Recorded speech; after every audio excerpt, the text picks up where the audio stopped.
What's going on, people?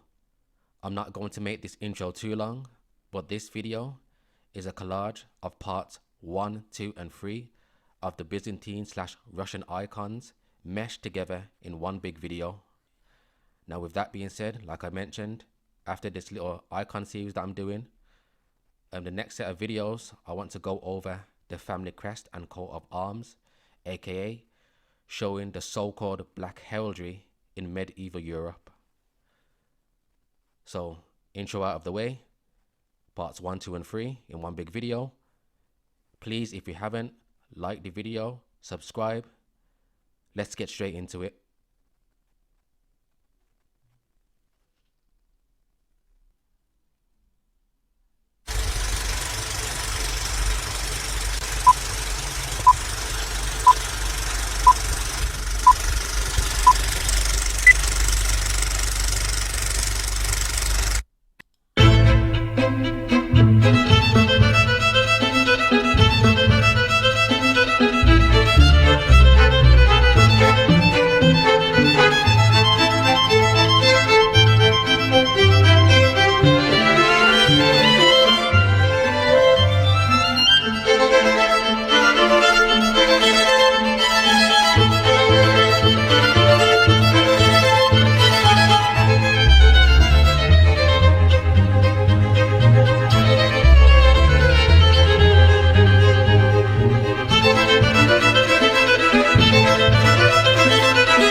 What's up?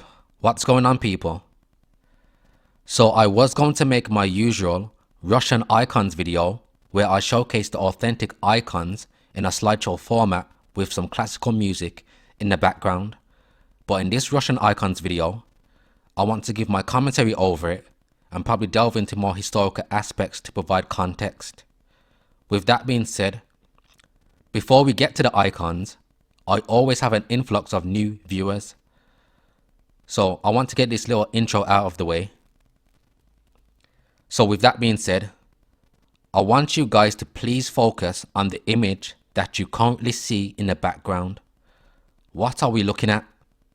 As we can see, this man here, he is painting over the original icons, which depicts the saints, the figures, as having dark skin, dark pigmentation, aka being represented as a so-called black person. But like you can see in the image, he is painting them over white. This is known as whitewashing. Why do these people do this? They do this to eradicate so-called black people from history and include themselves. And this whitewash narrative is the reason why it may be hard for you brothers, the few sisters that are listening, to grasp the things that I say and other brothers say, when we say that certain historical aspects were actually so-called black. For example, when I mention that black people had rulership in Europe during the Middle Ages, during the Dark Ages, when I say that certain historical figures were actually so-called black, like Holy Roman Emperor Charles V, Charlemagne the Great, the King of the Franks, Constantine the Great of Byzantium, believe it or not, these were so-called black people, royal and noble families such as the Tudors, the Babenbergs, the Lancasters, the Habsburgs of the Holy Roman Empire, the Stuarts. These were royal and noble black families, but you would never notice given the narrative that is taught in your mainstream. And there's that saying, truth is stranger than fiction, because as you can see, brothers, he has painted this one white, and this white version is what you're gonna see in your mainstream, in the textbooks, on the showroom floor, in the museums, in the movies, in the school system, and so forth. And these dark images, they hide them away in institutions like the Smithsonian, they hide them in the Vatican. A lot of these rich billionaires have a lot of these artifacts in their private collections, and you will never know about this. But with that being said, we're going to take a look at some more images. So what they do, they hire and get these professional artists, they send them down into the tombs, the catacombs, and they get them to touch up, lighten, paint over the original dark images.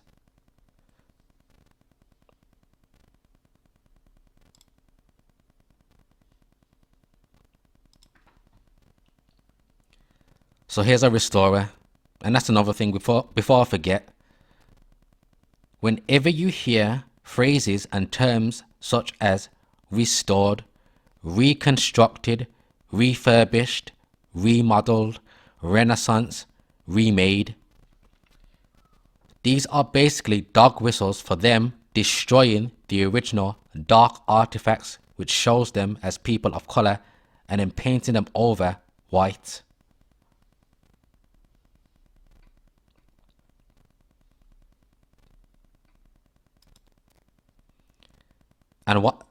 And the lie they're going to tell you is that, oh no, they send these artists down there just to clean up everything, to reveal the images.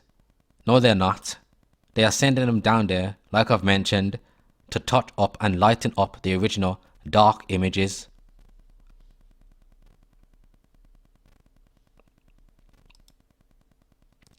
Here are some icons being remade. One more time. The whitewash icons are what you're going to see in your mainstream media narrative, because they own the education system, the schools, the textbooks, the movies, the institutions, and so forth.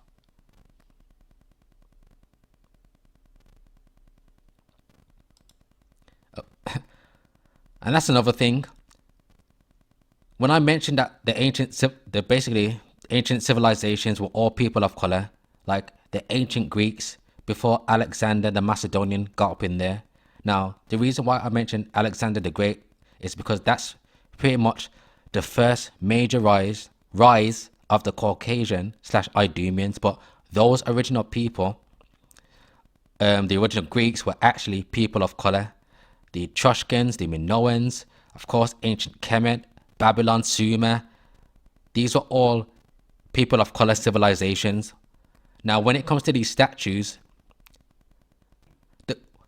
they're going to lie to you and tell you these are just sub-Saharan Africans / Nubians, because what they tend to do, they tend to get all the different dark races of people of the earth and put them into one box as like one sovereign race of people, and classify all of them as just being Nubians or sub-Saharan Africans, because they don't want you to know that these original civilizations were people of color.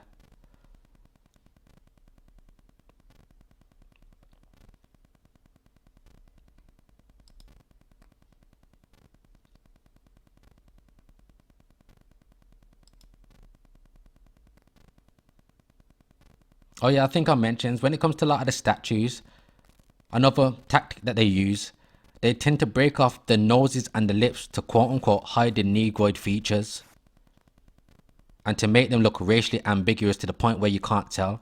And by default, they're just going to say, oh, this civilization was originally white, or this historical person, because there's no way that this ancient civilization or this historical person could have been quote-unquote so-called black, because what they teach is that we were just a bunch of slaves and servants, right? As you can see, all these coins, which they're just going to tell you that these are just sub-Saharan Africans.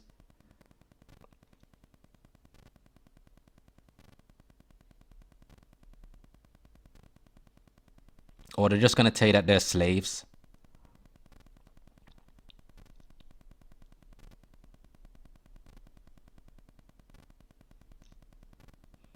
Oh yeah, I'm kind of going off in a tangent because I want to focus this video on the Russian icons, but the reason why I say different dark races of people is because we're all not the same.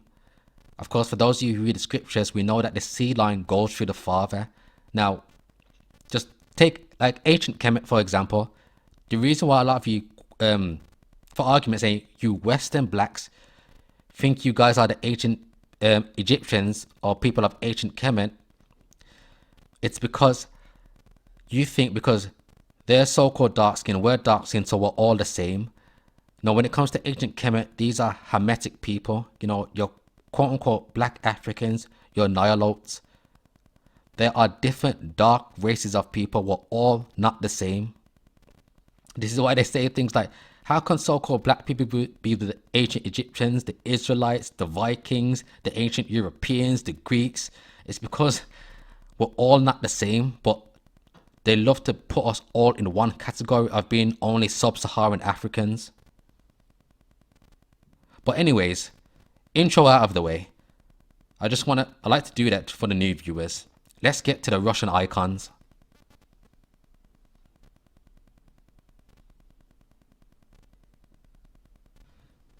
Actually, one more thing before we get to the icons. It's very important for you new viewers to understand some of the lies and narratives they're going to tell you when it comes to so-called black people in certain historical time periods. So with that being said, if you are not privy to the information that so-called black people had rulership in Europe, if I was to ask you right off bat, brothers, sisters, what are you looking at? You'd probably give me an answer like, these are African kings or African memorabilia or African images, right? What if I was to tell you, every single image that you currently see on the screen are all European family crest? Now wait a minute, you're probably confused now. So the question beckons is, what are black people doing on European coats of arms / family crest? Now, some of the lies and narratives they're going to tell you to explain off why these exist. They're going to say that these are slaves. But wait a minute, as we can see from the coats of arms and family crest, some of these black people are wearing crowns. As we can see over here, you see the black man with the golden earring, the golden necklace, the crown, golden necklace, golden crown, pearl earring, crown, crown, crown. Now, what slaves do you know are ordained on heraldry? They have golden earrings, golden necklace, and wearing crowns. Who wears crowns?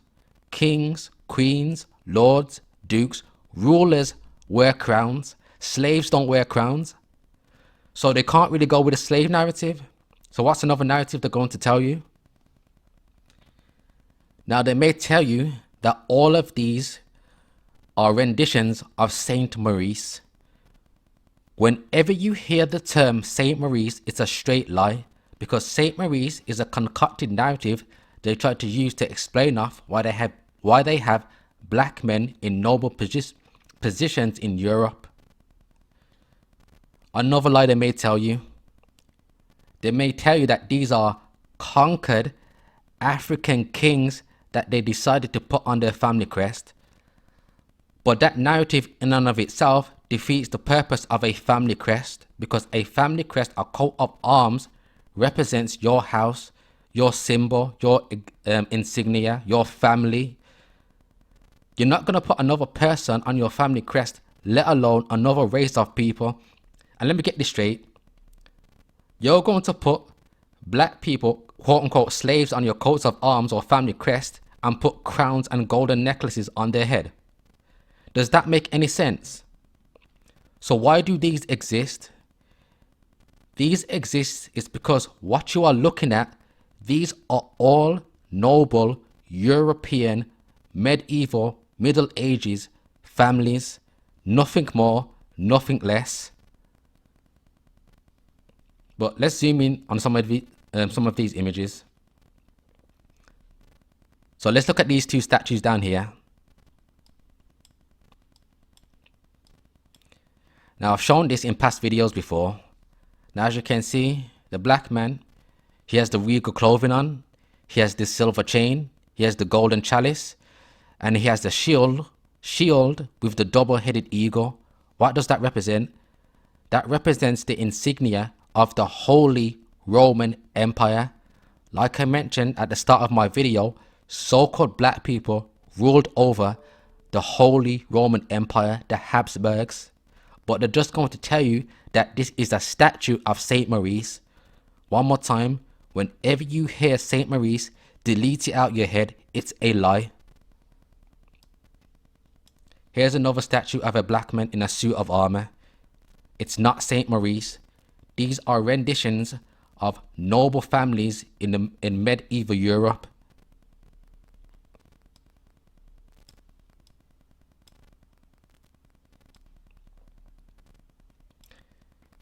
Okay, now I just wanted to get that little intro out of the way. Now we're going to get to the icons. So this is an icon of the baptism of Christ. And as you can see, Christ, John the Baptist, and the angels are all represented to be so-called black people.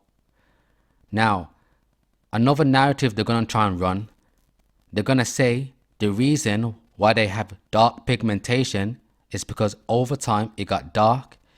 It got dark due to oxidation, or it got dark because it was left in a monastery and the incense smoke darkened it. Now let's entertain that false narrative. I have to ask, as I've done in past videos, why does this alleged dark over time effect seem to affect the parts specifically where it shows their skin pigmentation? So I have to ask, why is this part still white? Why didn't the rest of the icon get dark like all of their skin pigmentation? And as you can see, Christ his whole body is exposed here. His whole body is dark brown. But let's get another icon. So here's another icon of the baptism of Christ. And just by looking at this, there is no getting around this. As we can see, all of them are so-called black. But going on the narrative, it got dark over time due to oxidation, or it got dark over time due to old age. Look, focus on Christ. As we can see, his whole body is exposed and it's dark brown. But right here, his shorts, his trunks are still white. So I have to ask, why didn't that part get dark over time? Why does this dark over time effect seems to affect the parts specifically where it shows their skin pigmentation? Now it sounds stupid when I say it out loud, but I have to say it out loud because those are the games they're going to try and run on you. One more time, the Israelites, the people of the scriptures, were so-called black.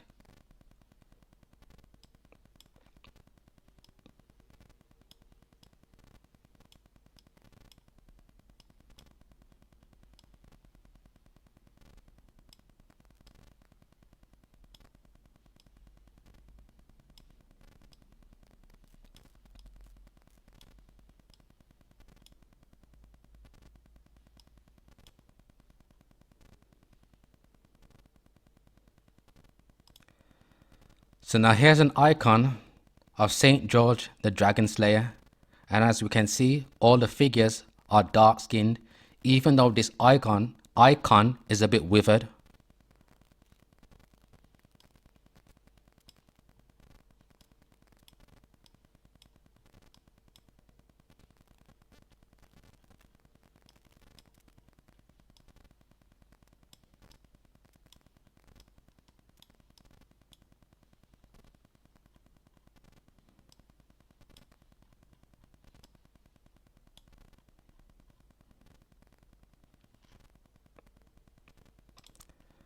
So now here's another icon of Saint George the Dragon Slayer, And as you can see, this one is in pristine condition. And look what these icons look like when they haven't been altered or withered over time. So let's zoom in. See, so-called black man. And one more time. Why is this? As you can see, the horse is still purely white. Why didn't the horse get dark over time like he did? As I said, it's so specific that this dark over time effect affects the part specifically on their skin pigmentation, but nowhere else on the icon does this darkening effect happen.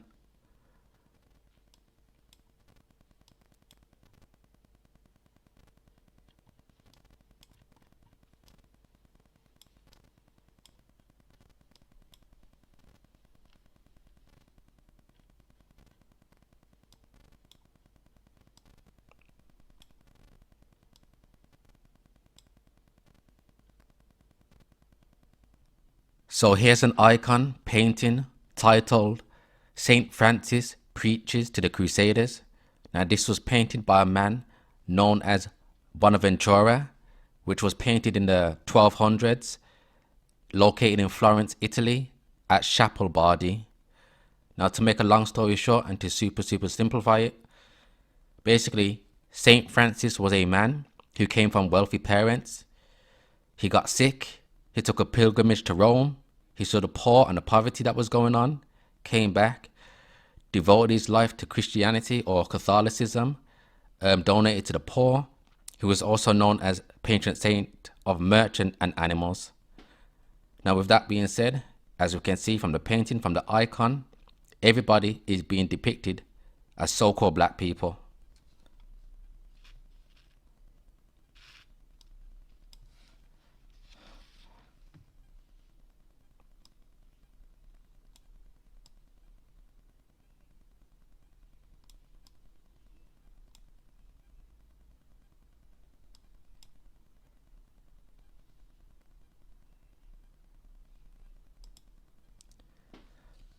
So now here's another icon slash painting, painted by once again Bonaventura, located also in Florence, Italy, in Chapel Bardi, and this is titled Saint Francis Drives Out Demons. And as you can see, once again, everybody is so-called black. And I'm going to repeat myself over and over again in this video. But as we can see, if we just focus on this woman here, as we can see, her dress is still purely white.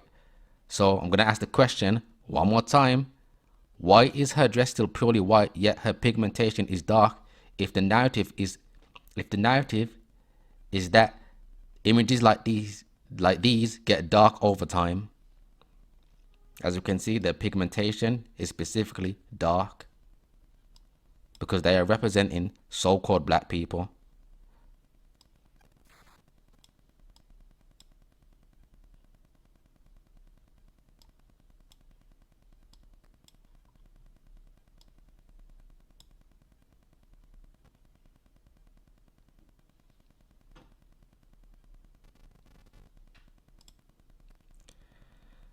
So here's an icon titled Saint Francis Nurturing Lepers.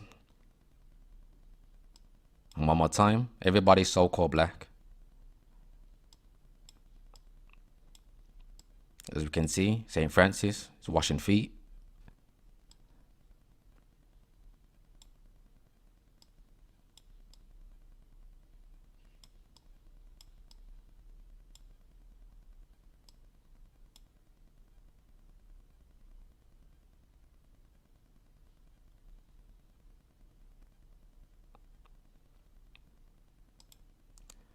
So this is an icon titled Saint Francis Leaves His Parents' Home.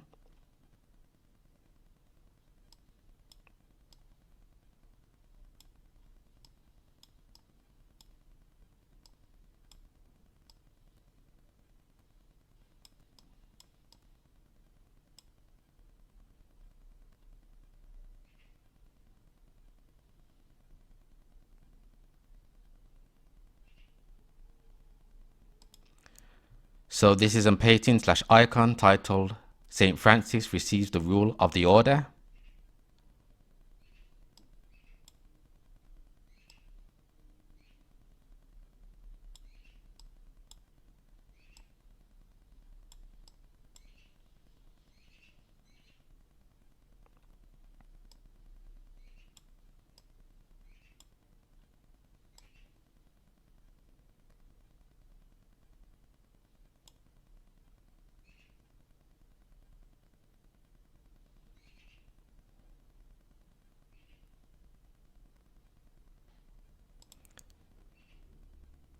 So now this is titled Saint Francis Questions the Gospel.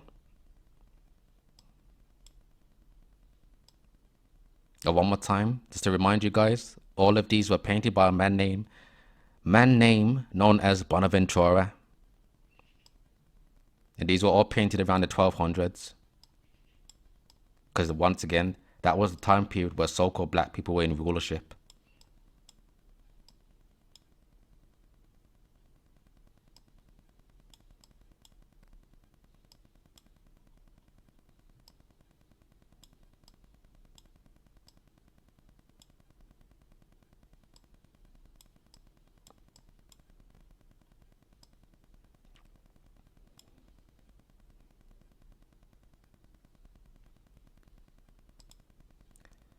So now this is titled The Death of Saint Francis.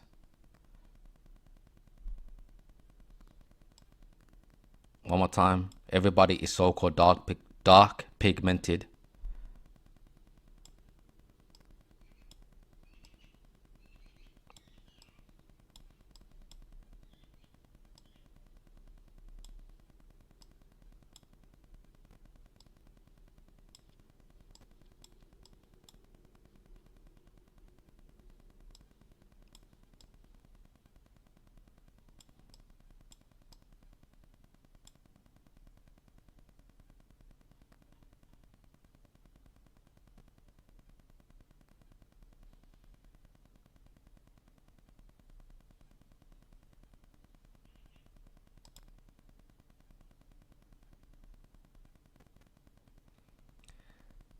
So now this is an icon titled The Canonization of Saint Francis.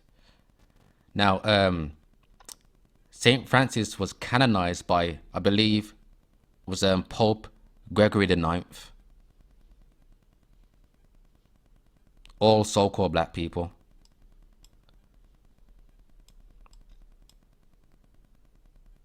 One more time, I'm going to say over and over again. It did not get dark because of oxidation. It did not get dark because it was left in the monastery and it got darkened by incense smoke, or it didn't get dark over the passage of time. They are painted dark pigmented because they are representing so-called black people. Simple as that.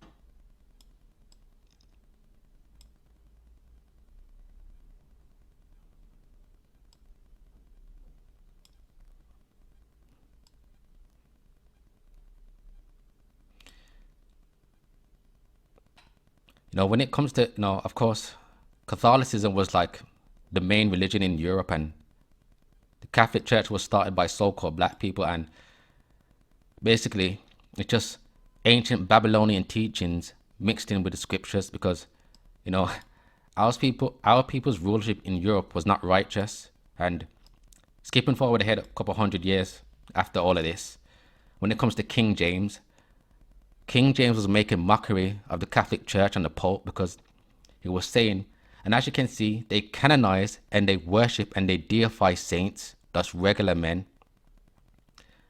Basically idol worship. This is what our people were into. And basically King James was making mockery of them, saying things like they worship saints, they worship the dead, they pray to the Virgin Mary. And for those of you who read the scriptures, we all know what Christ says, Yahushua.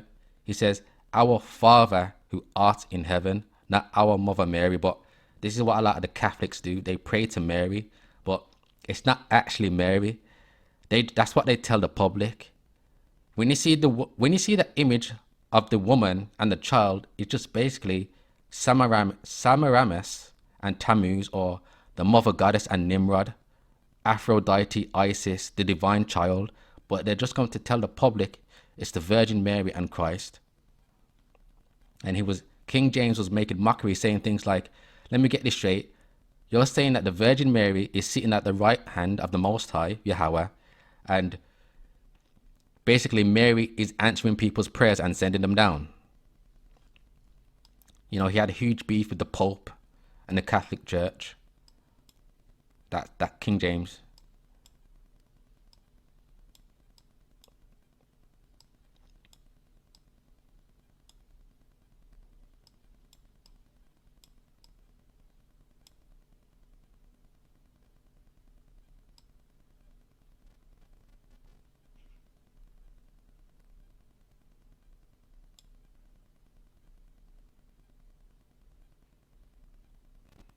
So speaking of the Virgin Mary, here's a collage of images, icons of the Virgin Mary, Christ and saints. And like I just mentioned, as we can see, anytime you see the image of the mother holding a child, it's not actually Christ and Mary, but that's what they're going to tell the public. One more time, it's actually Isis, Semiramis, Aphrodite, the mother goddess, what have you, and the child is Tammuz.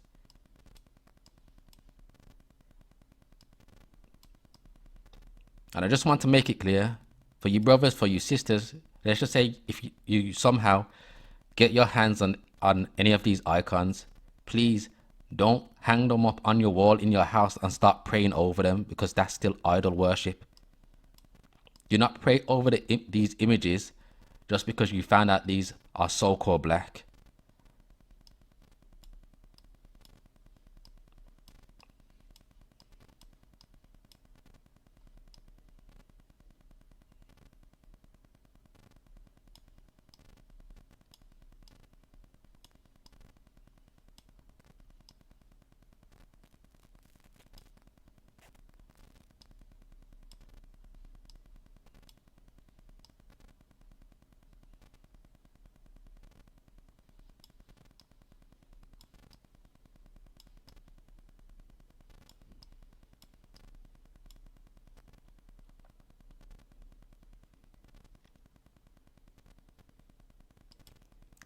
So here's another icon of alleged Mary and Christ.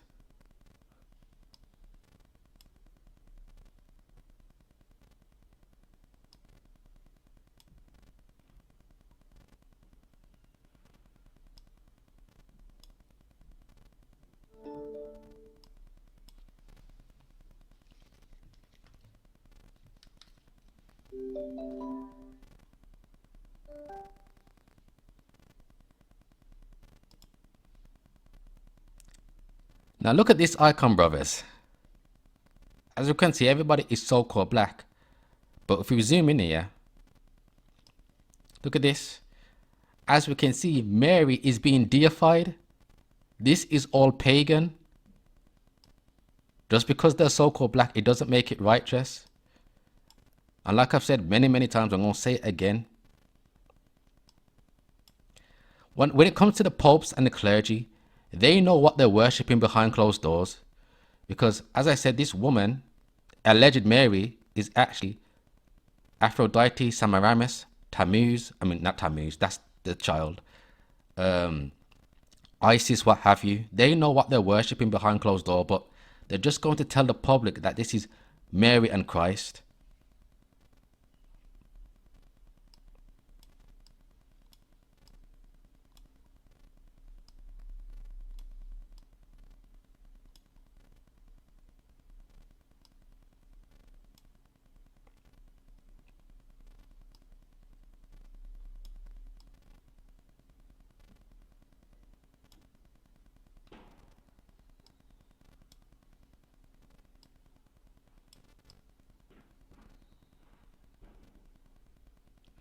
I'm going to say it again.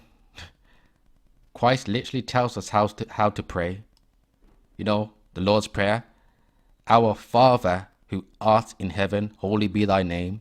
Keyword, our Father. Not our Divine Lady, not our Mother Mary, what have you. But this is what the Catholics do. This is what Catholicism does.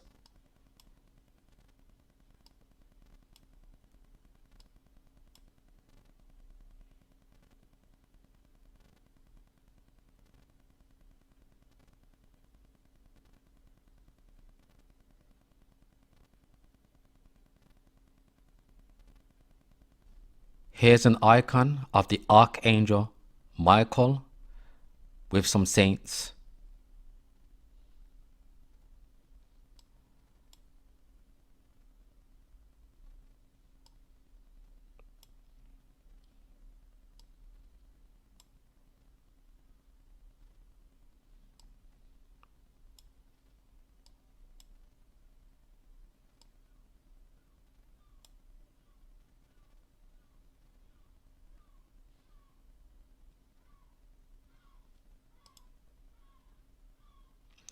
Here's another icon of the angel Michael.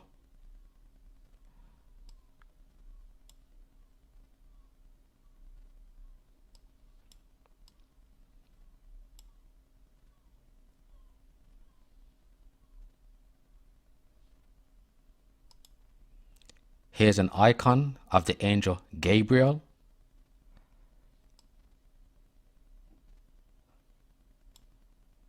Look what these icons look like when they're in their pristine condition and they haven't been whitened over or repainted or destroyed over time.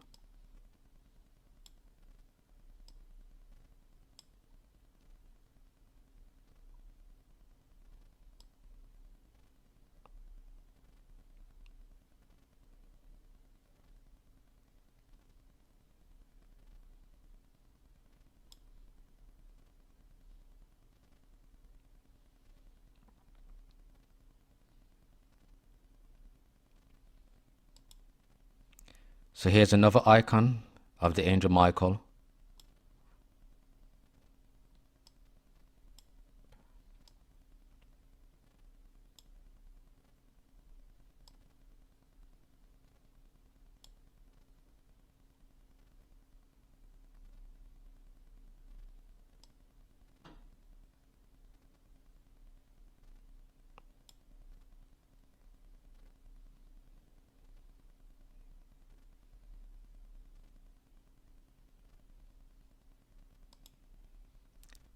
So here's an icon of Yahushua / Christ, Michael, and the rest of the angels.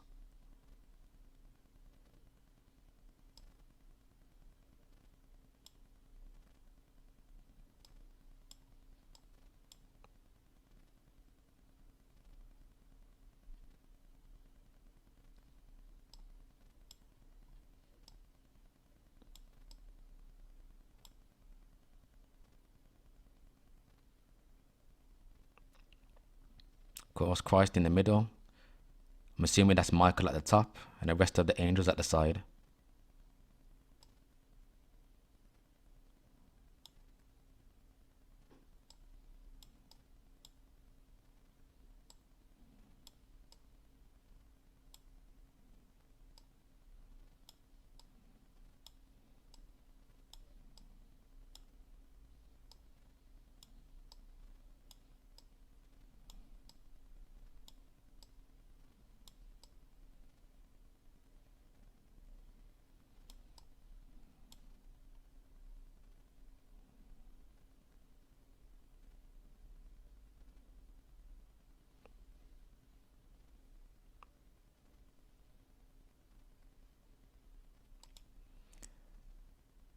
So here's another icon of Michael and angels.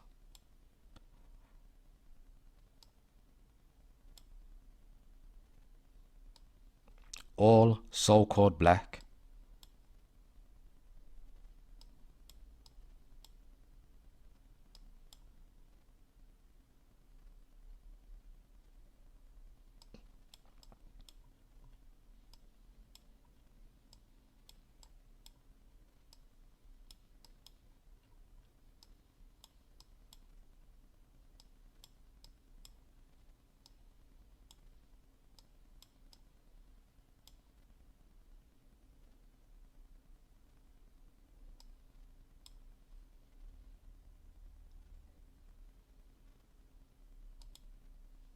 So here's like a pastel of another angel. I don't know which specific angel this is supposed to represent. But regardless, this angel is so-called black.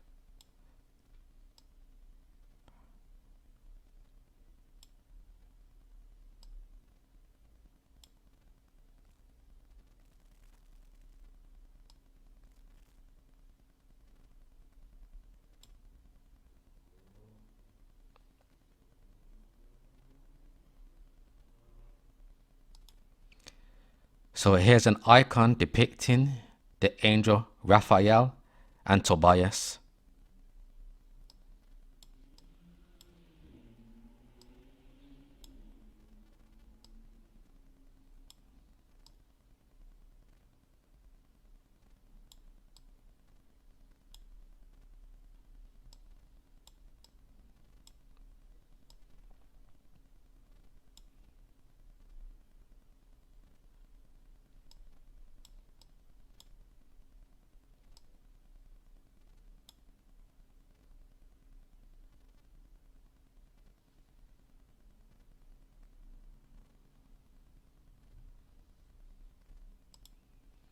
Here's another angel.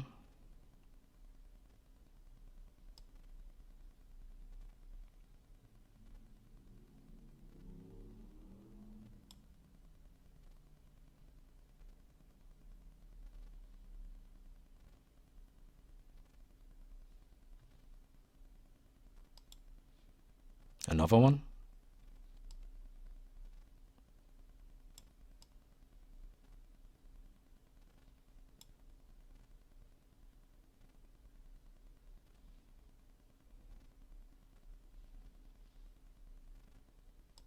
Some more.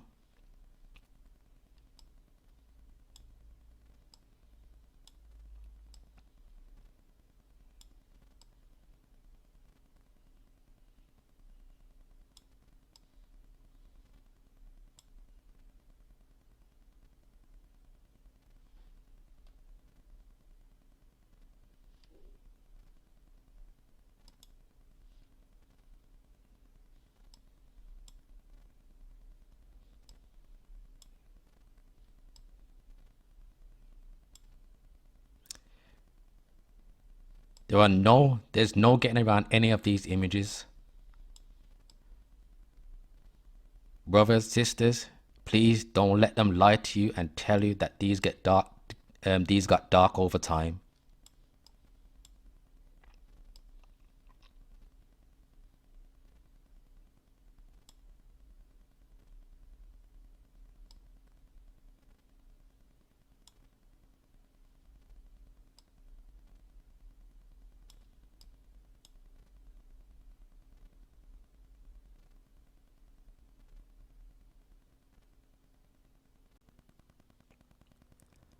Another icon showcasing the angel Gabriel.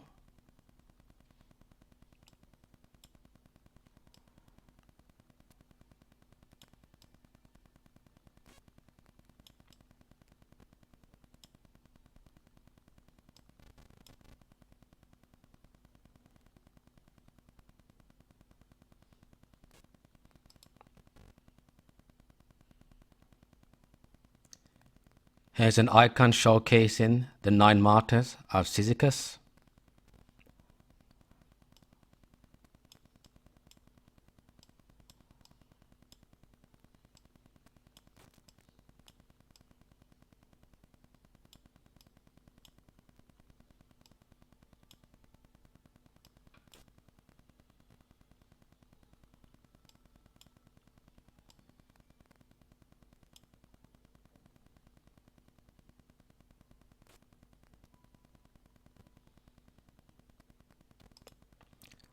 Icon showcasing holy martyrs.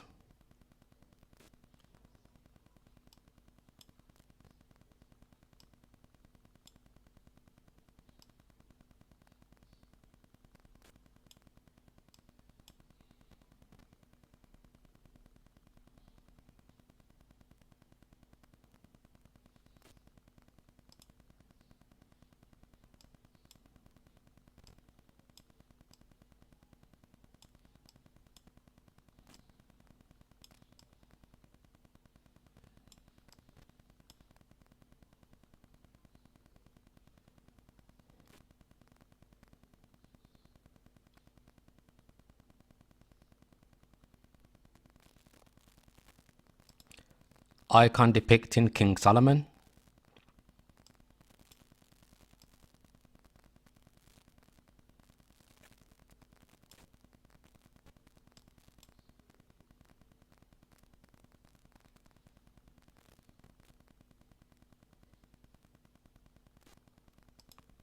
One more icon depicting King Solomon again.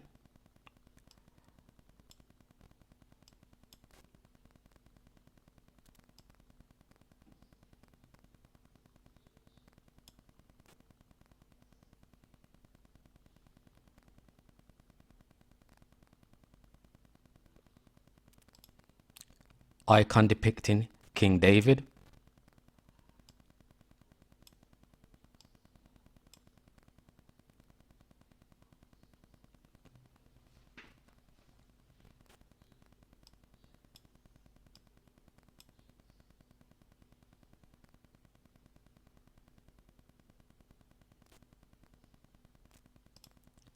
One more icon showcasing King David again.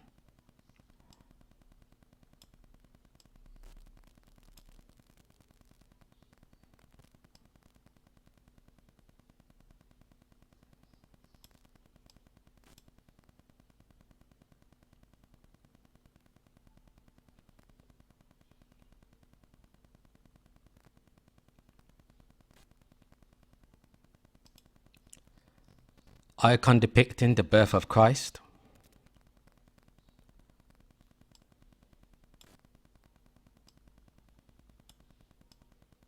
There's no getting around any of these images, all so-called black people.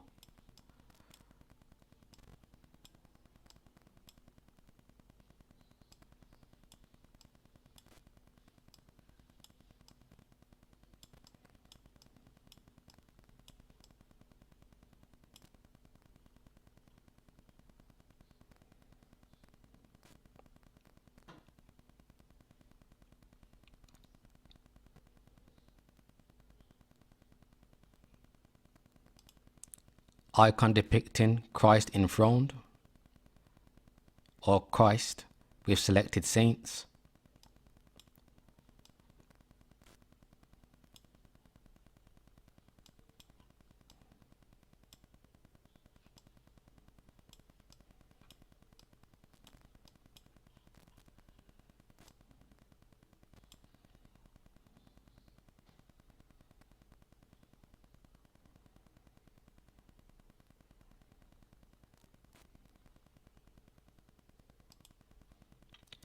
Icon of the Savior.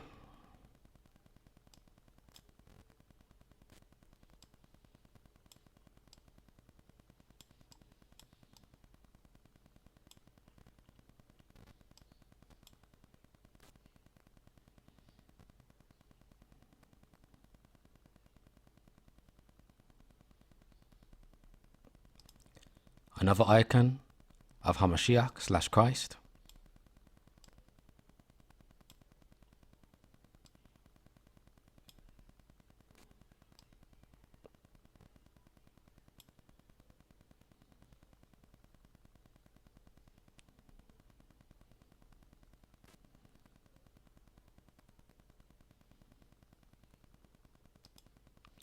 Icon of Christ's entry into Jerusalem.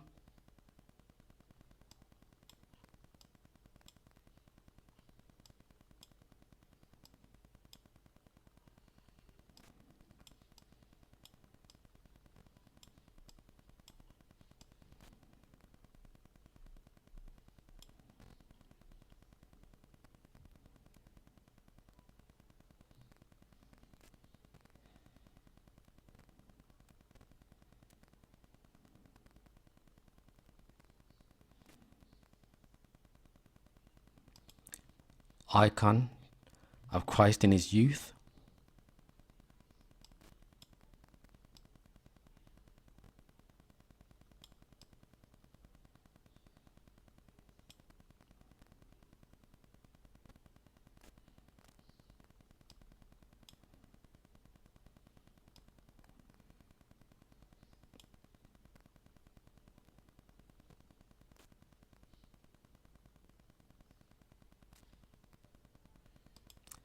Another icon of Christ.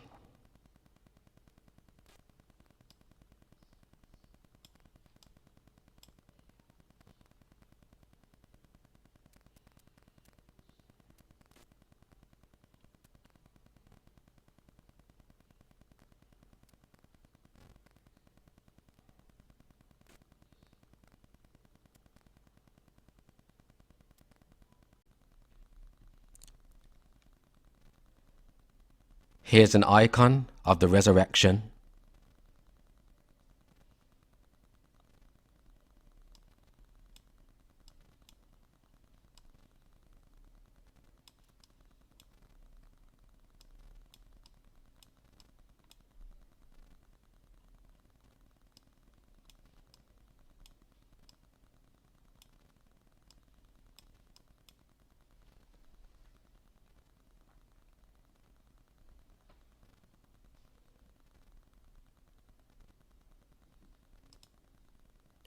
Another icon displaying the resurrection.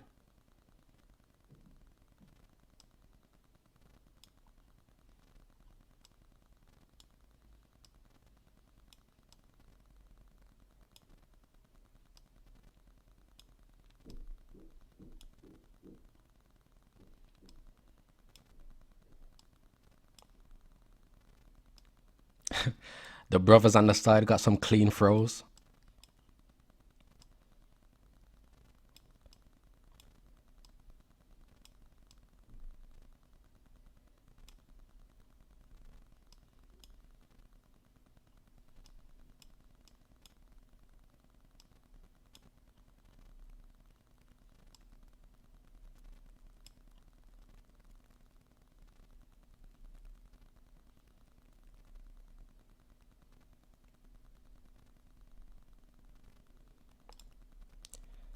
Here's an icon displaying Peter and Paul.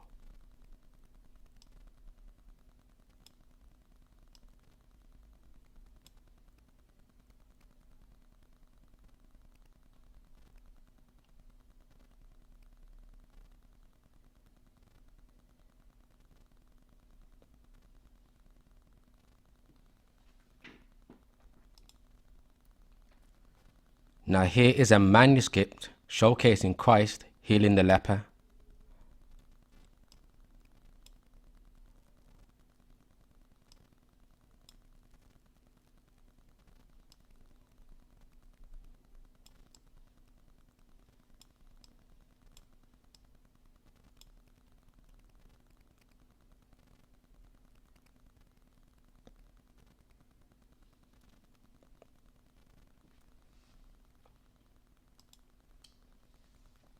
And here is an icon of All Saints.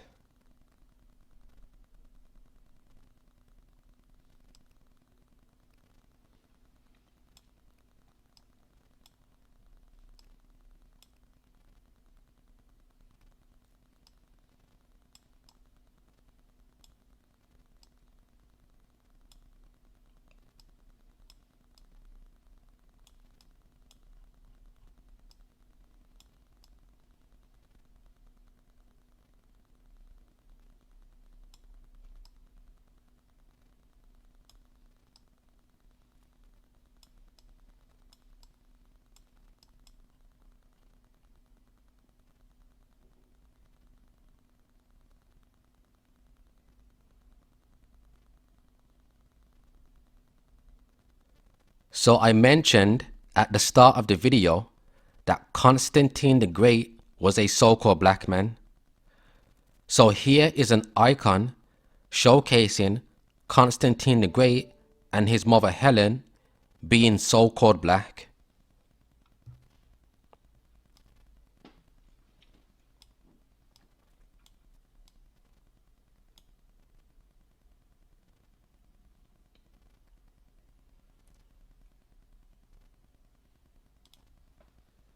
So here is another icon showcasing Constantine the Great and his mother Helen being so-called black. You know, the Catholic Church, Catholicism, was actually started by so-called black people. Byzantium, the Byzantine Empire, was ruled over by so-called black people. And when it comes to Catholicism, all it is basically the ancient pagan Babylonian teachings mixed in with the scriptures. Constantine was a venerator of the sun, the X symbol for Osiris. Now I may go into more detail in part 2 because I'm going to be doing a part 2 because there's more icons to get through. And I may go into more detail on Constantine the Great.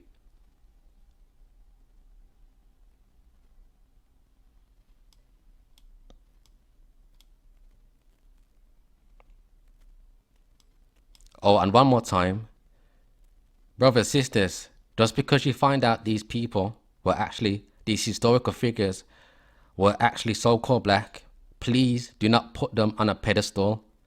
You know, melanin does not equal righteousness.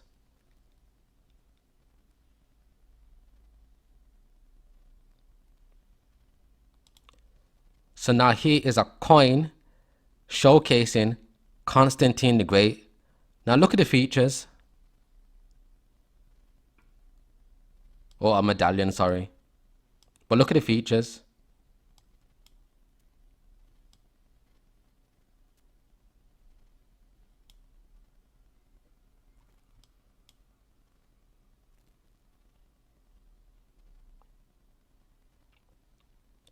Now just for contrast and just for comparison, this is the fake version that you're gonna see in your mainstream.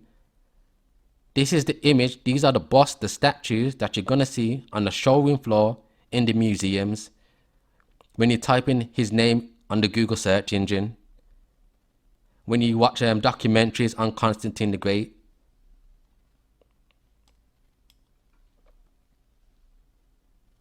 Let's put them side by side. You see, once again, pay attention to the features. Look at the staunch difference between the two.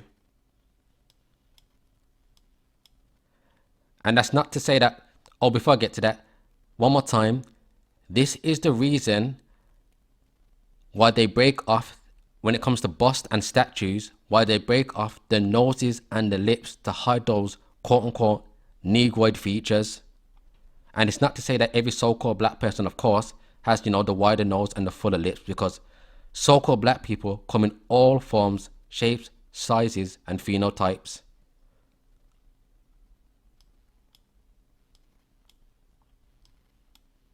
Look at the difference between the two one more time. Look at the nose and the lips and the fake version. We'll go back to the medallion.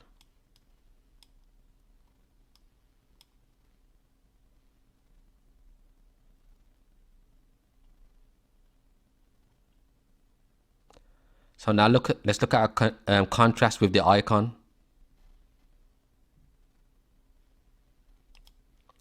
See, before and after. This is the Renaissance. This is the reconstructed. This is the remodeled. This is the refurbished version, one more time, that you're gonna see in your mainstream. And this is the image that they're going to hide away. Or, one more time, like I keep saying over and over again, they're gonna tell you the reason why Constantine the Great and Helen is dark pigmented is because the image got dark over time. But focus on Helen here. Why is her veil, her headdress, purely white? Why didn't that part, like I keep saying over and over again, get dark over time? And as you can see, it's on her head, right next to her face. You're telling me the darkening effect only affected the pigmentation, which shows their hands, their feet, their faces, but nowhere else on the image. But those are the games they're going to try to run on you. Brothers, sisters, please don't let them lie to you.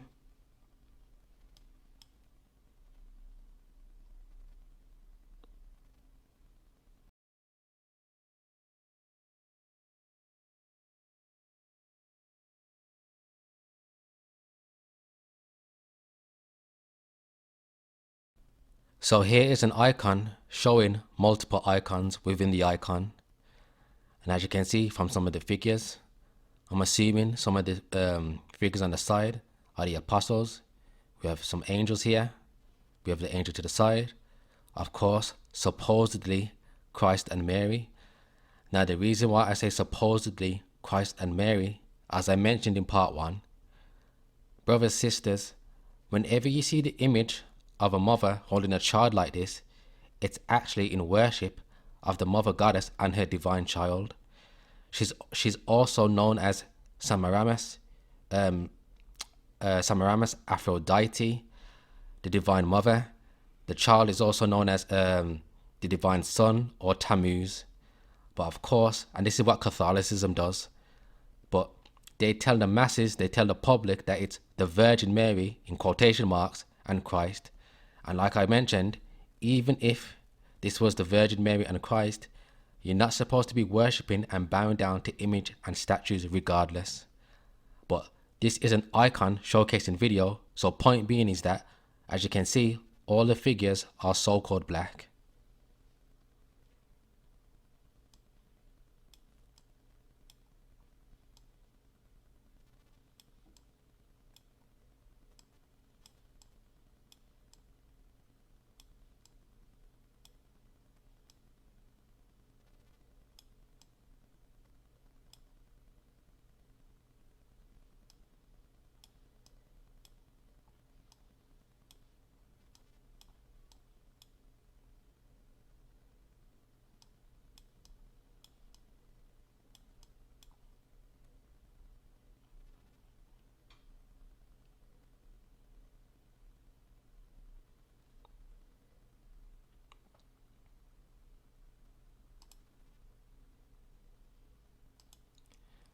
So this is an icon showing the fiery scent of Elijah.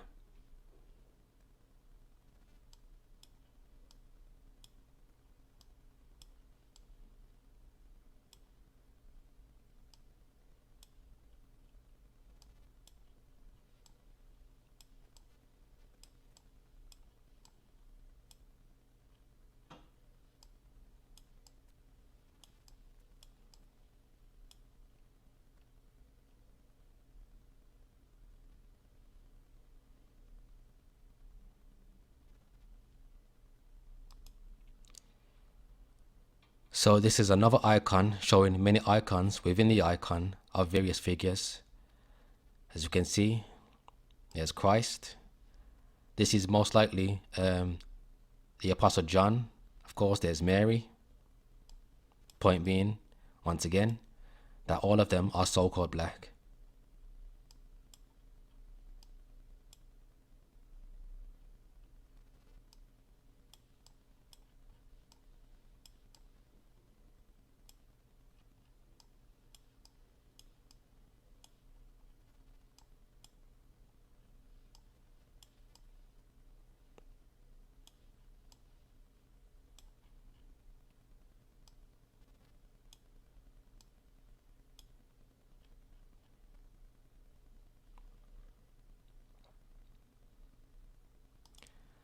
Icon showcasing John the Baptist.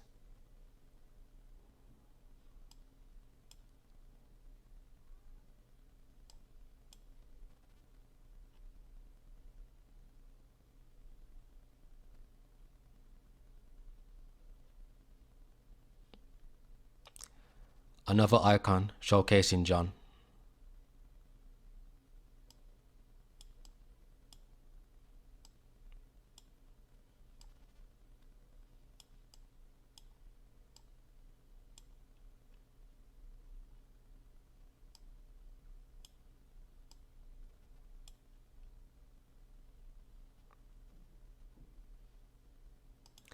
And here's another one showcasing John.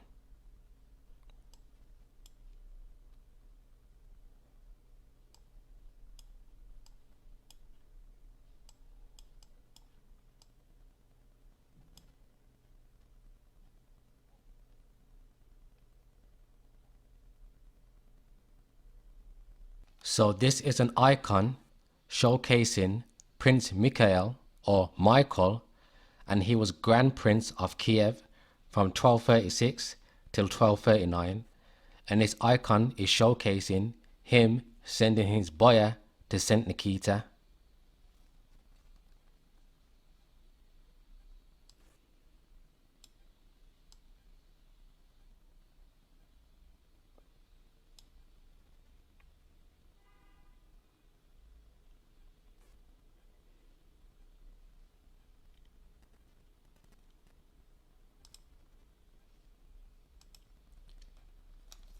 So here is another icon of Prince Michael, and it's titled Prince Michael, sending his boyar to the monastery who meets a demon in the form of a monk. And like I keep saying for the umpteenth billion time, if the narrative is that it got dark over time, these icons, I have to ask over and over again, just from this icon in and of itself, can somebody please to explain to me why the horse is still purely white, yet the humans, the figures, are still dark pigmented? Of course, my point is redundant by now.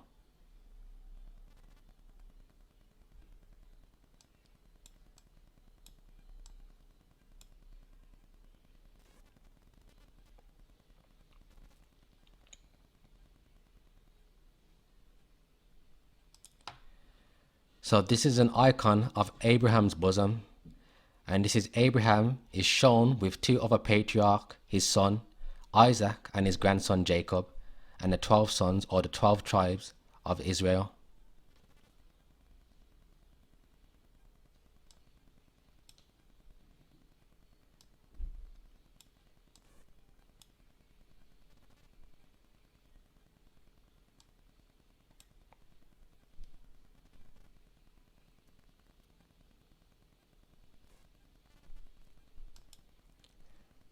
So this is an icon showcasing Christ, Yahushua, catching fish with the apostles, of course proceeding to John 2 and 13.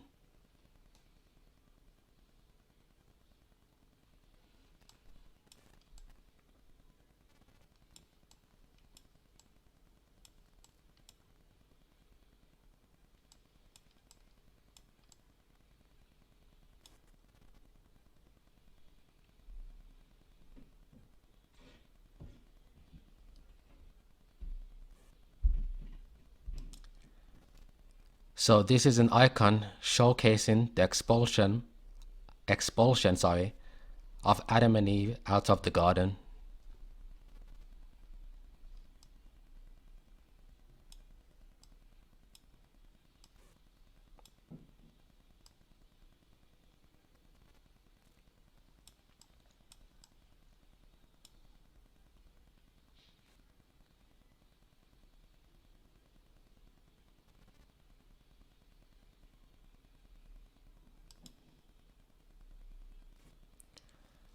So this is an icon showcasing the feeding of the 5,000, of course, proceeding to Matthew 14, verse 13, down onwards.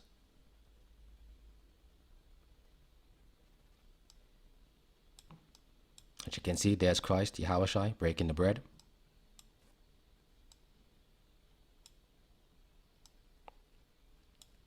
All so-called black people.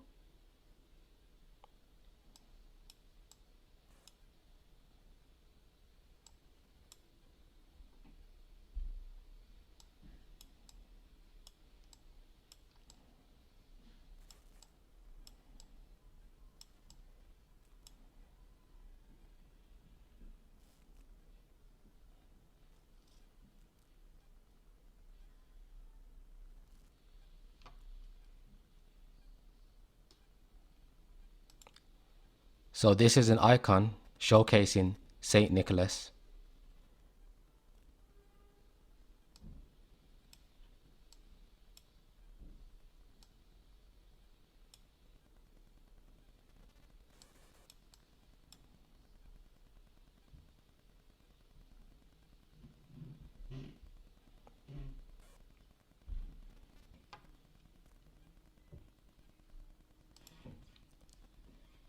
So an icon showing Christ, Mary, Saint John, Saint Nicholas, and Saint Demetrius.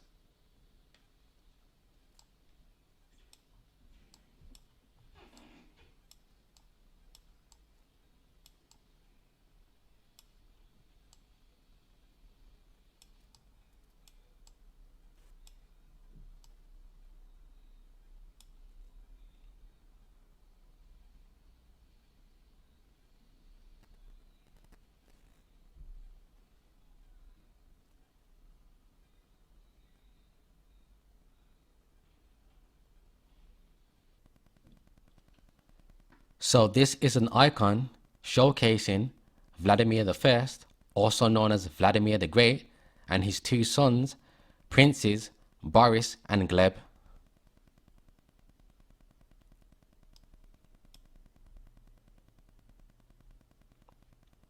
And like you can see, dark pigmented.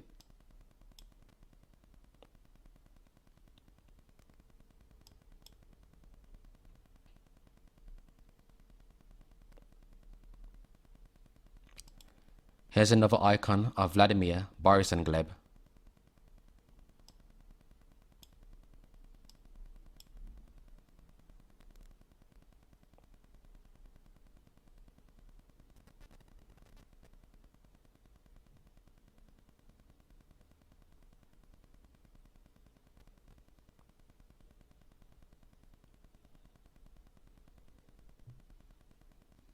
And here's an icon of Boris and Gleb by themselves.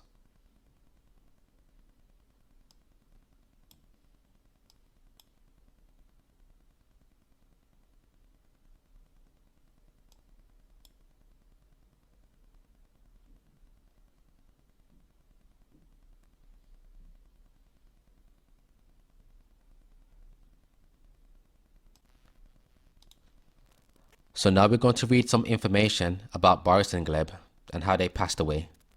Now with that being said, disclaimer, I will be pronouncing a lot of these names and locations wrong, so you're going to have to bear with me. Now it reads, Saints Boris and Gleb were sons of Saint Vladimir. Saint Boris was named Romanus and Saint Gleb was named David after their baptism. After their father's death, their eldest son, Sviatopolk, planned to kill his brothers Boris and Gleb and Yaroslav in order to seize power. He sent a message to Boris pretending that he wished to live in peace with him and to increase Boris's land holdings inherited from their father. Some of Vladimir's advisors told Boris that he should take the army and establish himself as ruler of Kiev. Saint Boris, however, said that he could never lift his hand against his own brother. Unfortunately, Sviatopolk was not so scrupulous.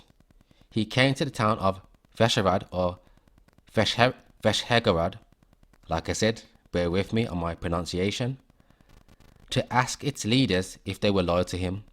They assured him that they were ready to die for him. Sviatopolk sent assassins to the altar to kill Boris, who already knew that his brother wanted him dead. When they arrived, they heard chanting psalms and praying before the icon of Christ. He asked the Lord to strengthen him for the suffering he was about to endure. He also prayed for Sviatopolk, asking God not to count this against him as sin. Then he lay down upon his couch, and the assassins stabbed him with their lances and killed some of Boris's servants. Wrapping Boris in cloth, they threw him in a wagon and drove off with him. When Sviatopolk saw that he was still breathing, he sent some men to finish him off with swords. After Sviatopolk had killed Boris, he wondered, "Now, how can I kill Gleb?" He sent a message saying that their father was ill and wanted to see him. As he was on his way, he received word from Yaroslav that their father had died and that Sviatopolk had murdered Boris. Saint Gleb wept for his father and brother and was lamenting them when the assassins arrived.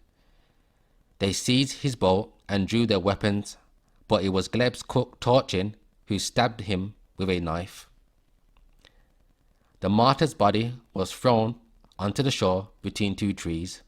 Later, he was buried beside St. Boris in the church of St. Basil. St. Boris and Gleb were received the crown of martyrdom in 1015. They became known as passion bearers since they did not resist evil with violence. The holy martyrs princes Boris and Gleb were also commemorated on May 2nd.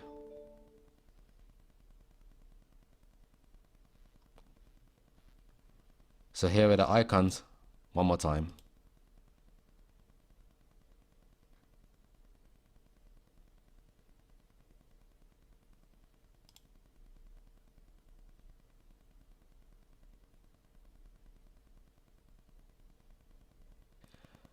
So just for comparison's sake, I've put them next to each other.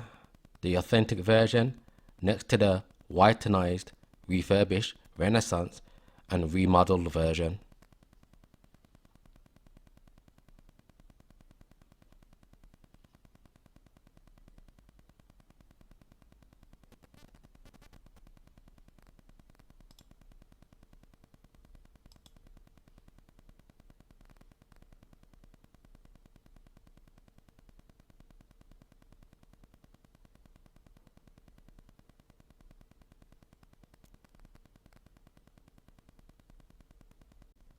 Now before we get back to the icons, some of you may ask, KMZ, KMZ, where do you find a lot of the icons that you showcase in your videos? Brothers, sometimes finding a lot of these icons is not as complex as you may think that it is, but of course you have to be in the know and be privy to this type of information to even know what to look for. But I'm going to show you a really easy and simple way. So one way you can find some of these icons is a website called Pinterest.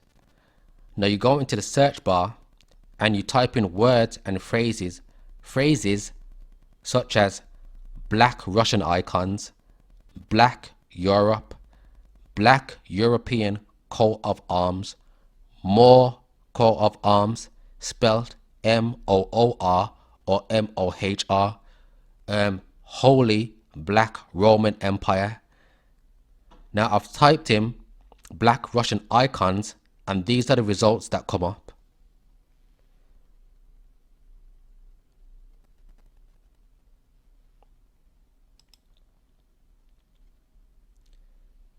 And sometimes you can just click on some of these icons and it takes you to somebody's page that has them that have a lot of these icons saved.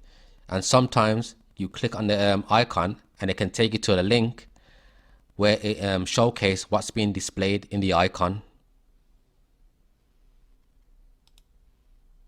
Another great page is Ariel. He has a lot of great icons. Now I'm going to show you another way.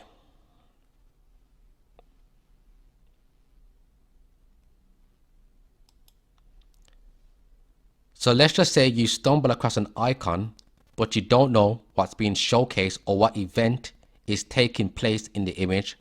For example, if I was to show you this icon, but you have no knowledge of course, so-called black people ruling Europe, you'll see an icon like this, but you don't know what's being taking place. So how do you go about finding out what event is taking place in this image?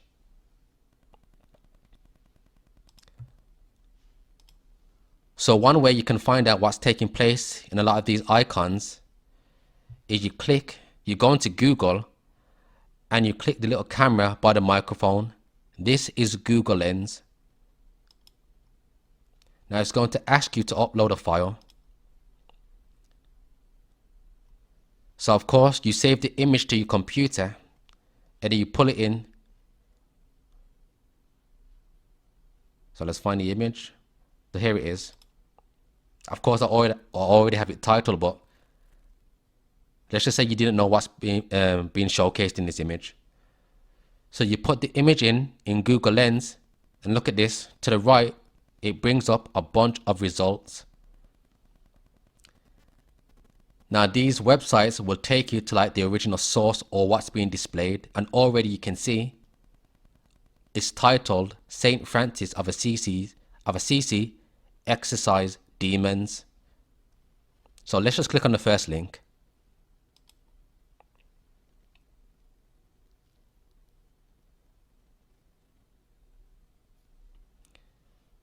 Now you see right off bat, it gives you what's being displayed in the icon.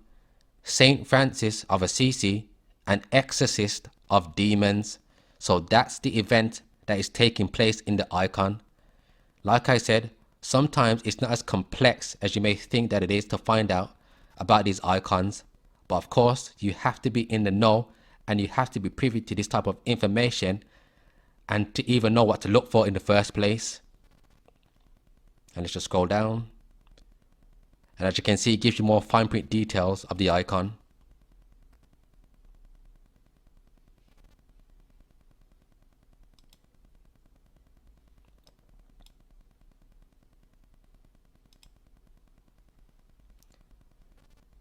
And for those of you who are new, if you decide to do your own research and do this method, you're going to be on a long rabbit hole, because when you do this, you're going to stumble across icons that you weren't even looking for in the first place. So that's just one way you can find out about these icons.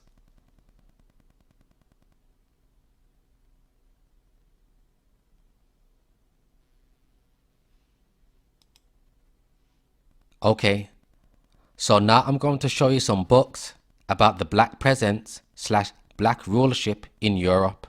So take note. So the first book, The Negro Rulers of Scotland and the British Isles, by Dr. John L. Johnson.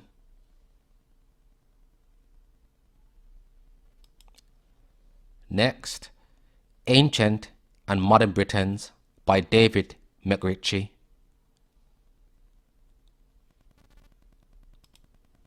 Next up, we have The Negro Question, Part 4, The Missing Link, by Lee Cummins.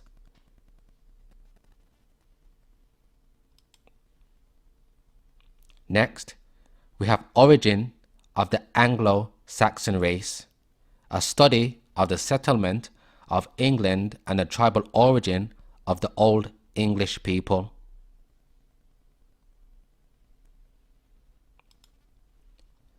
Next we have Black Africans in Renaissance Europe.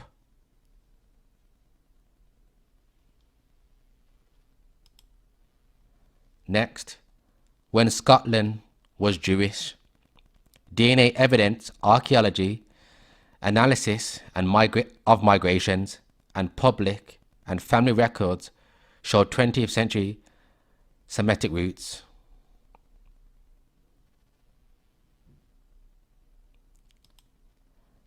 And of course, Nature Knows No Color Line by J.A. Rogers.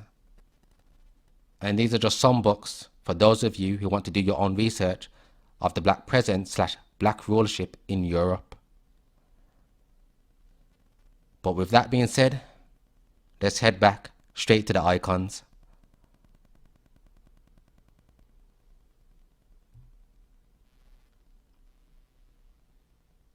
So Ivan the Terrible, Grand Prince of Moscow, and of course another famous historical Russian Tsar. But why am I bringing him up? Now of course this is an icon showcasing video. Unfortunately, I do not have a portrait or an icon showcasing the authentic Ivan the Terrible, and of course the images that you currently see on your screen are all fake. But what we do have are two of the sons of Ivan the Terrible. Now for those of you who have seen my Byzantine icons, Black Russians, Black Rulership, you guys already know which images I'm about to show.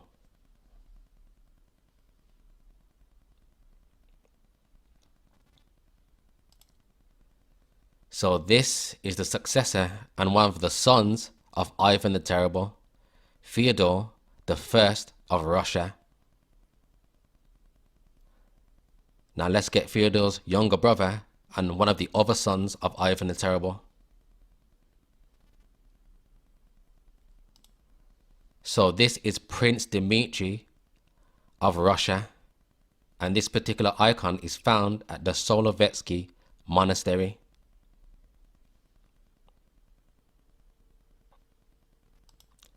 So if both of the sons of Ivan the Terrible were so-called black, by deductive logic and deductive reasoning, we can say that Ivan the Terrible was a so-called black man. So going back to this, who the heck is this? Now of course, I'm asking that rhetorically.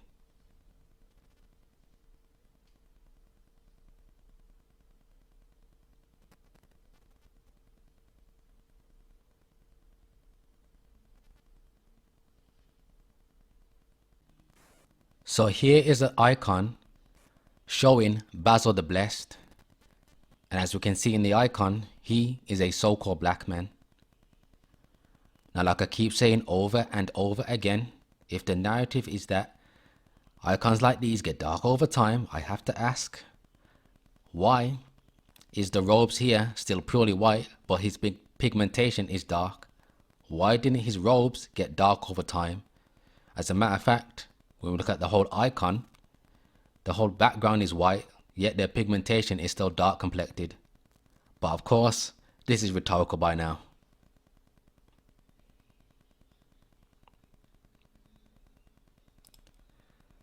So a bit of information about Basil. Now I may butcher some of these words because of course some of these words are Russian. But with that being said, when he was 16, the saint arrived in Moscow and began the difficult exploit of his foolishness for Christ. In the burning summer heat and in the winter's harsh frost, he walked about barefoot through the streets of Moscow. His actions were strange. Here he would upset a stand with kalichi, and there he would spill a jug with kvass. Angry merchants throttled the blessed one, but he endured their beatings with joy and he thanked God for them. And then it was discovered that the kalichi were poorly cooked and the kvass was badly prepared. The reputation of Saint Basil quickly grew, and people saw him as a holy fool, a man of God, and a denouncer of wrong.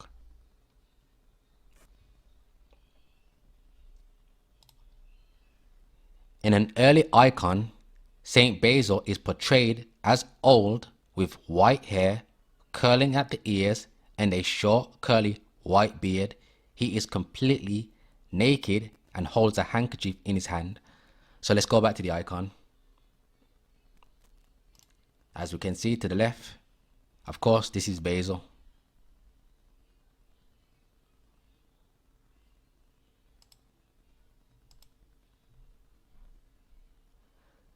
The veneration of Saint Basil the Blessed was always so strong that the Trinity Temple and the attached Protection Church were renamed for him, the famous Saint Basil's Cathedral in Moscow.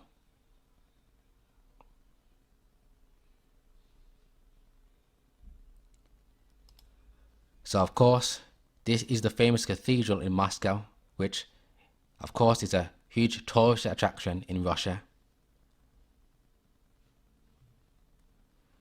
So Saint Basil the Blessed, church constructed on Red Square in Moscow between 1554 and 1560 by Tsar Ivan IV, also known as the Terrible. Oh, I forgot to mention, Basil was also known for his criticism and the harshness of Ivan the Terrible. So as a votive for his military victories over the Khanates of Kazan and Astrakhan, the church was dedicated to the protection of the intercession of the Virgin, but it came to be known as the Cathedral of Vasily Blazheny, after Basil, the Russian holy fool, who was idiotic for Christ's sake, and who was buried in the church during the reign of Tsar Fyodor I, which of course we saw his icon previously.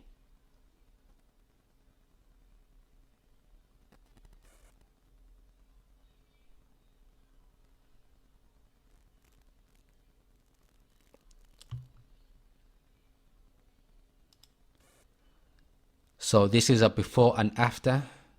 Of course, to the left is the authentic version, and to the right is the whitenized version, the refurbished, the Renaissance, the reconstructed version.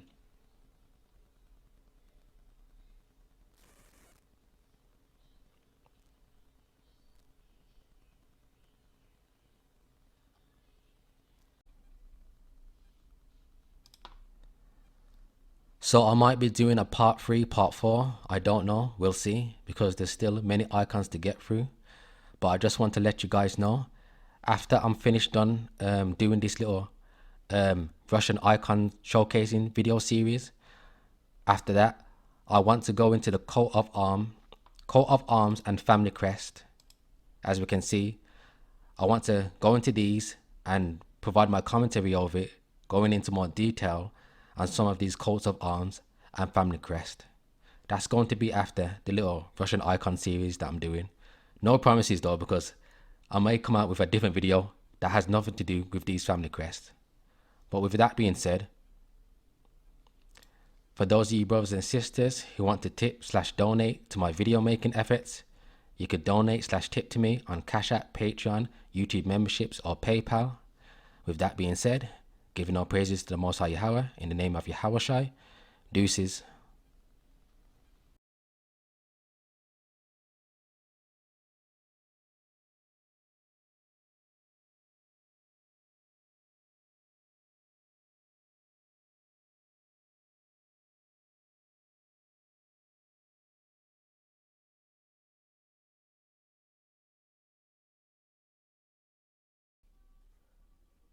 So I don't remember if I've already showed off this icon in part 1 or part 2, but regardless, I'm going to show it again just in case.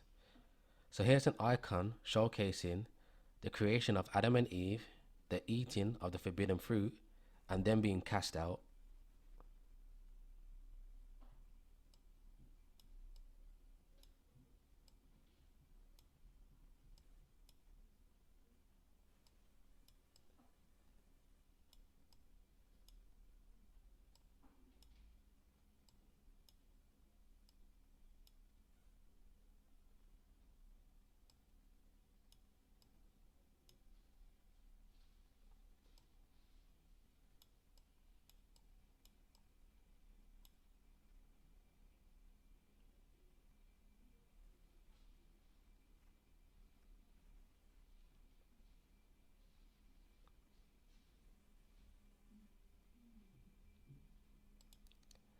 So here's an icon showcasing Nicholas the Wonder Worker.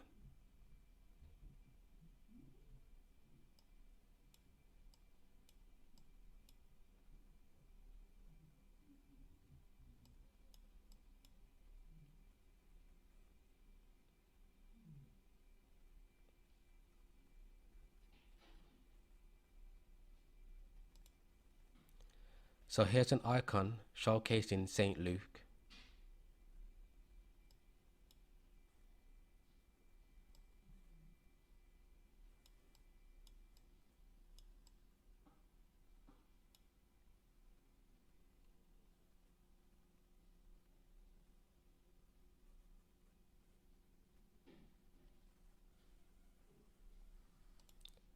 So here's an icon showcasing Prophet Habakkuk.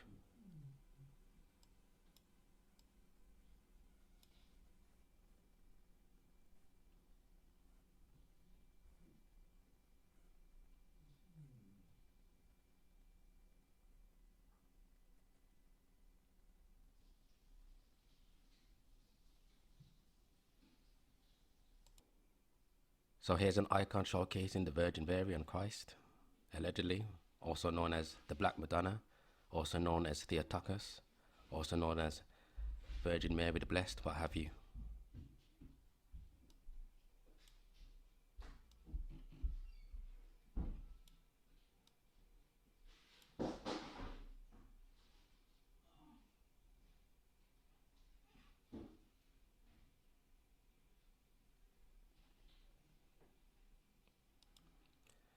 Here's another icon depicting the Virgin Mary and baby Christ, allegedly, with some saints.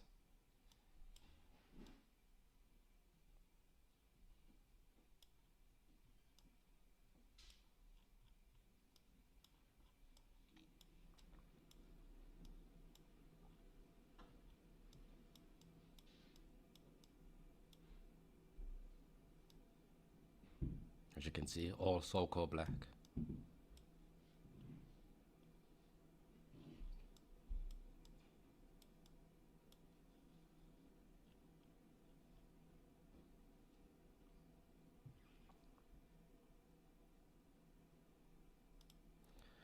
So here's another icon showcasing the Black Madonna.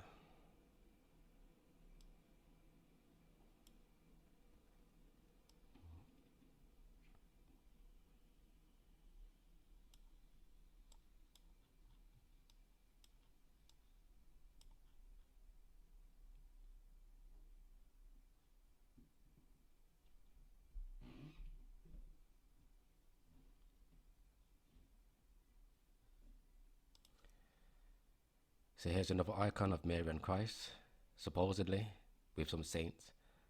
Now, one more time, the reason why I keep saying supposedly, because like I said before, anytime you see the image of the mother and a child like that, it's actually the mother goddess and a divine child. Or Semiramis, Isis, Aphrodite, the child is Tammuz, Nimrod reincarnated as Tammuz, what have you.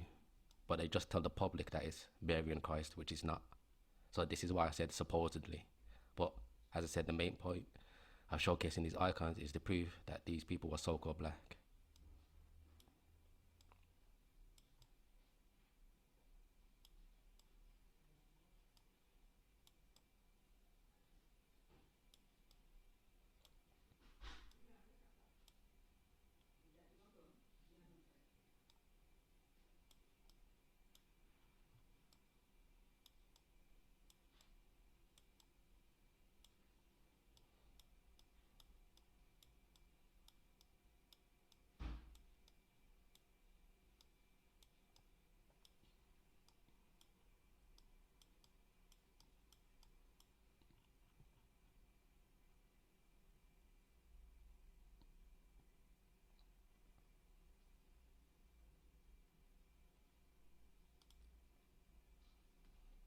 So this is titled, this is icons within the icons.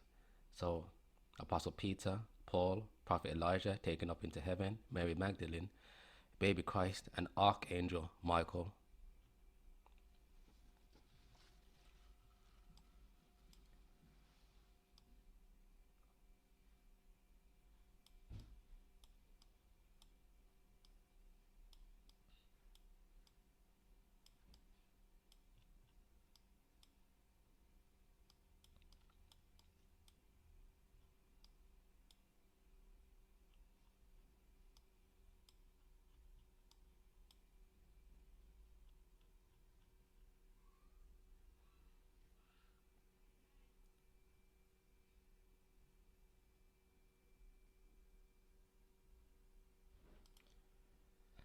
So this is the icon depicting Christ.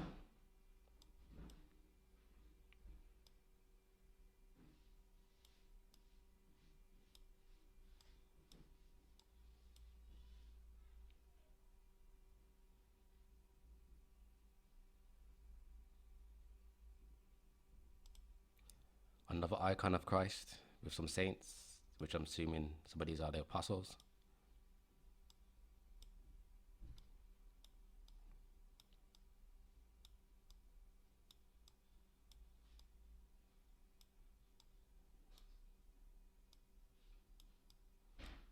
And as you can see, these three figures here are wearing white. So once again, it goes against the narrative that these images got dark over time, because like I keep mentioning over and over again, why aren't their garments as dark as their skin complexion?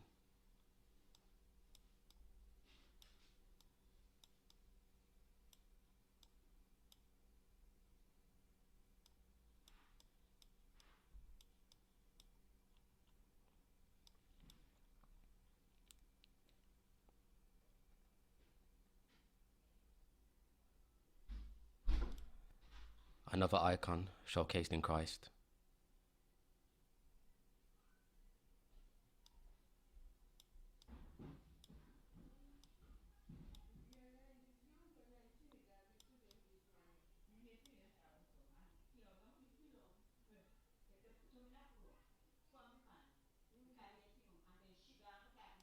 Another icon showcased in Christ.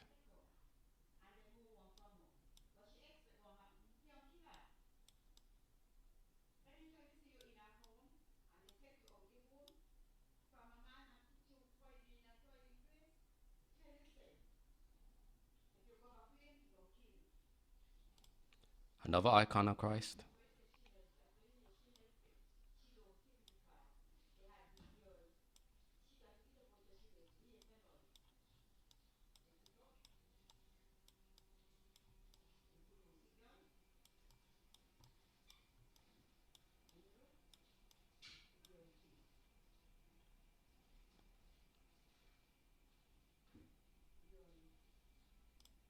And here's another.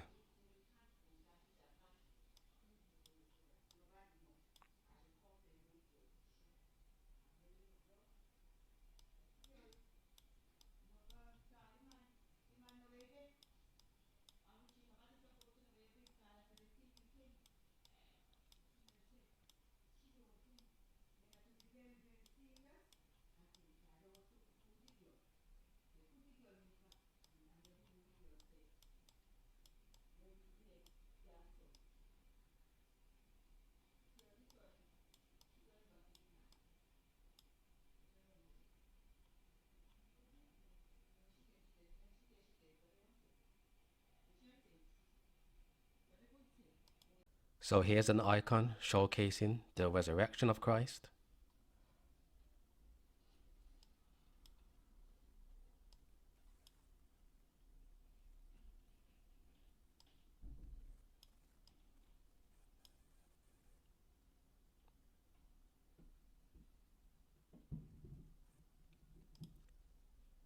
Here's an icon showing the transfiguration.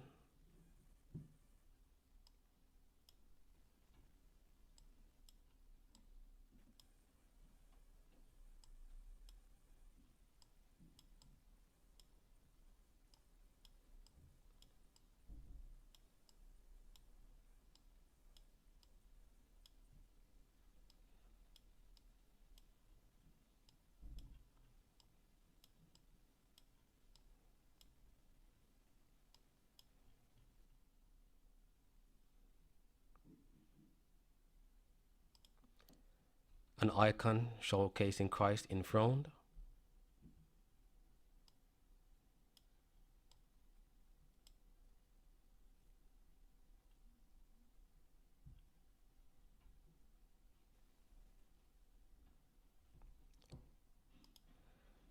And here's an icon showcasing Christ washing his disciples' feet.